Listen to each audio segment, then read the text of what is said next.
can you tell when a narcissist is lying? Well, for one, their lips are moving. But there are times when you really need to know if the narcissist is lying or not. It's very important to you. And so that's why I wanted to put this video together today with 8 ways to spot a lying narcissist. And if you have ever dealt with a narcissist, you are 100% going to identify with the last one. Let's get to it. Welcome to the Common Ego community. My name is Christina, and on this channel, we talk about narcissism, emotional abuse, and self-development. Today, I'm sharing 8 ways to spot a lying narcissist. So there is a download that goes along with this video, and that'll include a summary of all the 8 lies. But it also includes a couple of worksheets that you can use to identify when you're seeing these lies in your own life, in your own relationship, and keep track of the patterns. And this is important because when you're seeing signs that the narcissist is lying, a one-off thing might not be enough for you to take action. But if you see consistent signs that the narcissist is lying about the same thing over and over and over again, you can use that as confirmation that your instincts were right. These worksheets can also help you kind of play detective for those moments where you know somebody's lying to you, but you don't know why. So your instinct is kind of kicking in and saying, this person is definitely lying. Like there's something off here. This person's telling me a lie.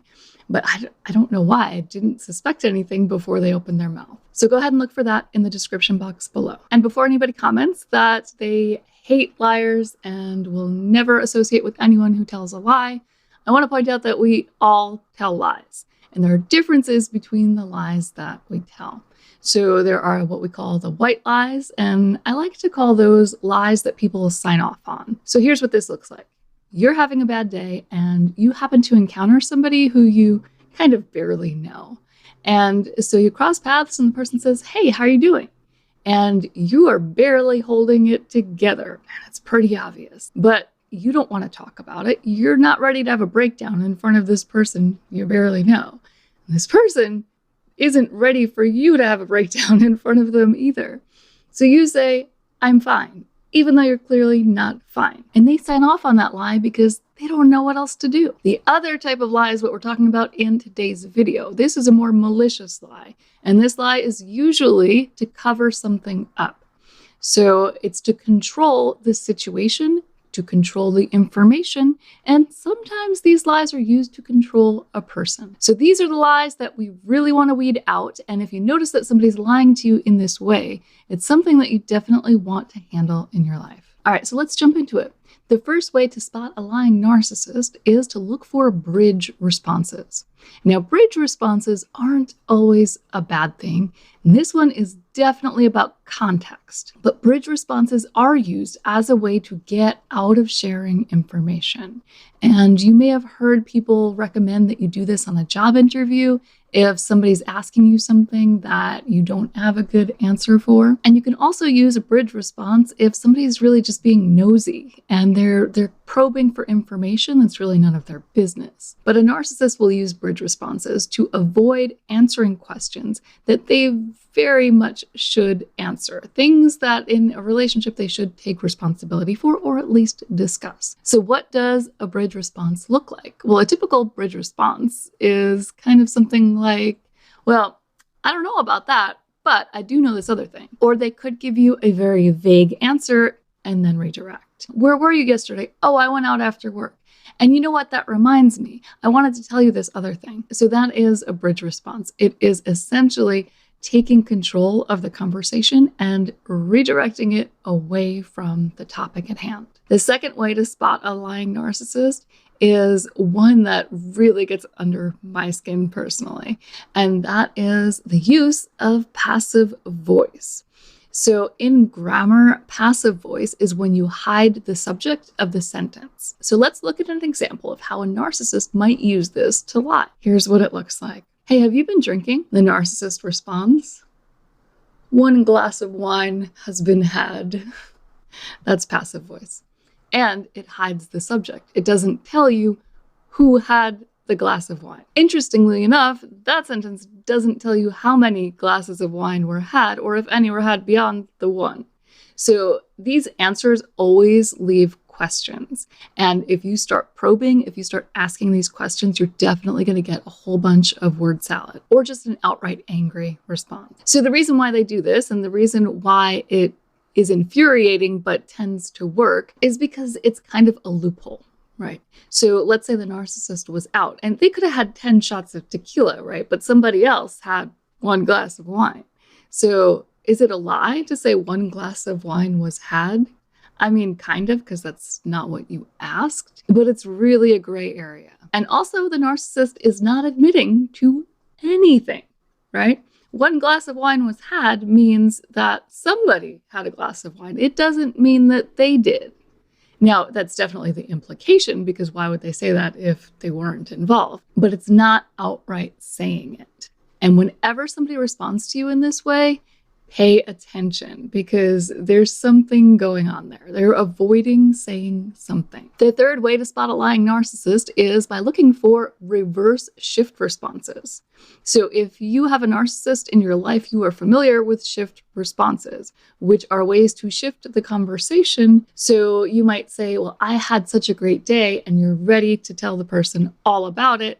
And they jump in and say, I had a great day too. And then they essentially hijack the conversation and you never get back to where you were. The reverse shift response is when they shift the conversation to you. And this is so telling. When you are dealing with a narcissist and they can't seem to get enough of talking about you and they have all these questions about what was going on with you, pay attention to that. Unless they're actively idealizing you, this is a red flag. When you get down to the root of it, what they're doing most likely is trying to avoid talking about whatever it was that you wanted to talk about. And this one works really well because, especially if you've dealt with a narcissist for a really long time, you might enjoy the attention. You might enjoy being able to actually talk about yourself for once, and you might get caught up in that. And just in general, as people, we like to talk about the things that are going on in our lives.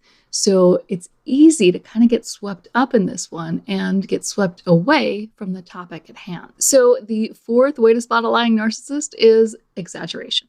And this one is one that you've probably experienced before. Some people rely on it more than others.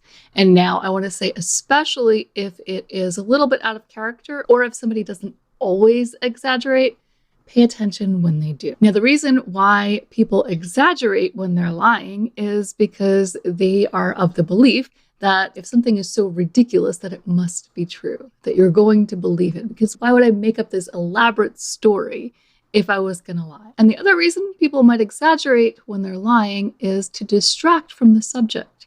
So when you exaggerate, there's a lot more to your story, and there's a lot of spin-off conversations that could happen. So it adds a little bit more meat to what you're talking about, which can distract from the topic at hand. So the next way to spot when a narcissist is lying to you is by paying attention when they are noticeably vague. Now, when this happens, your intuition is probably lighting up because there are going to be some nonverbal cues that are going on here too. When somebody's avoiding something, it's very likely to come out in the body in some way, a facial expression, something in the voice. There's going to be something there that's going to trigger your intuition to tell you to pay attention. And this one is especially telling if you're talking about something that you talk about a lot, right? So imagine the narcissist in your life goes to their friend's house all the time, every week, let's say, for a card game. And every week they come home and they tell you all the details, stuff that you don't even want to hear. You know, they just tell you what everybody said and all the drama that's going on in everybody's life and, you know, what was on the television, who stopped by. You know, they just talk and talk and talk about this thing. But then one day they go over their friend's house and you ask them about it. You know, hey, so how was it? And you expect the same. You expect all the same detail, but you get none. Instead, they say something like, oh, it was great, and then they walk away. Now, of course, people can respond this way for various reasons, but like I said, your intuition is going to guide you in this case. If they're hiding something, not only will their response be vague, but you're going to pick up on something. There's something there that they're not telling you, and you can almost feel it. Like you can feel the anxiety that kicks in when you ask that question. The sixth sign is the opposite end of that spectrum, and that is providing too much information. And just like the last one, this is especially telling if the person doesn't provide a lot of information normally. A lot of them fall into this category. They provide information on a need-to-know basis, right? But suddenly they're sharing everything about this specific event. And it's nothing really that stands out. It's all basic, kind of boring details, but they're just unloading on you. The reason why people do this when they're lying is because they think that the more information they share, then the more believable it will be. Because who would take up the time to think about what color shirt you were wearing and, whether it was windy that day? And they might even share facts like that are verifiable. So if you question their story, you can look up these little side facts and see whether they're true or not. And if you find out that some of them are true, then you might start believing the rest of the story. So the 7th way to spot a lying narcissist is by repeating and reframing questions. Now, I know that some of you have dealt with this before. If you have, let me know in the comments. So it goes a little something like this. Hey, narcissist, where'd you go last night? Where did I go last night? You want to know where I went after work because you want to know every detail of my life.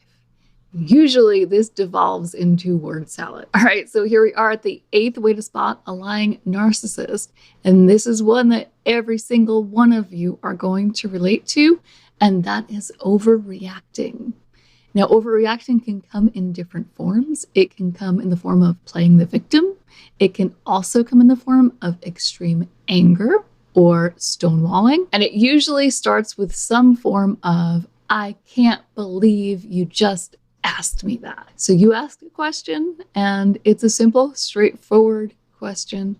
And the narcissist just can't believe that you would have the audacity to question them on this basic thing, like where they were or what they did with whatever money they took out of your joint account. And unfortunately, when this one works, it works because it goes hand in hand with gaslighting. When you ask about something that the narcissist is lying about, they're going to use intimidation and shame to shut you down. And not only to shut you down, but to get you to question yourself, to get you to start thinking that you're the problem, even though all you did was ask a question. Now, a narcissist will do this when they've exhausted all of their options, when they can't figure out any other way to manipulate you. And they'll also do it when they need a quick resolution. They need to shut you down fast. They can't be bothered with all the in-between. They just need you to stop asking. And this is a surefire sign that they are guilty, because this isn't normal human adult behavior. We don't just go around screaming at each other for asking questions. When you're in it, it kind of starts to feel normal because it is normal for that person. And when you're so wrapped up in it, you kind of forget that not everyone behaves this way. So those are 8 ways to spot a lying narcissist. And if you have a lying narcissist in your life, I really do suggest that you use those worksheets that you'll find in the description box below to keep a record of whenever you notice this behavior and to start looking for patterns. Because a narcissist is never going to tell you the truth. They are never going to validate you. Even if you find out the truth, you see it with your own eyes. They are going to avoid, they're going to lie, they're going to do whatever they can to attack your sense of reality, to get you to start questioning yourself again. So what do we do with this information? It's up to each person to figure that out for themselves and their situation, but I'll give you an example. Let's say the narcissist in your life is cheating on you and everything in your gut is telling you that, yes, this is happening, but the narcissist is pulling out all the stops to divert your attention away from the truth of what's going on. Now, if you can identify that every time you ask about a certain person or a place that they go to, if it's all around the same topic and you're always consistently getting these responses, you can take that as your answer. You can take that as validation that your instincts are right. If this in particular hits home for you, I'm going to link to a video right here where I talk about how the narcissist gets away with cheating even when they're not so smart. So if you found this video helpful, feel free to like, share, and subscribe. These things really do help the video and the channel. And I will see you next time.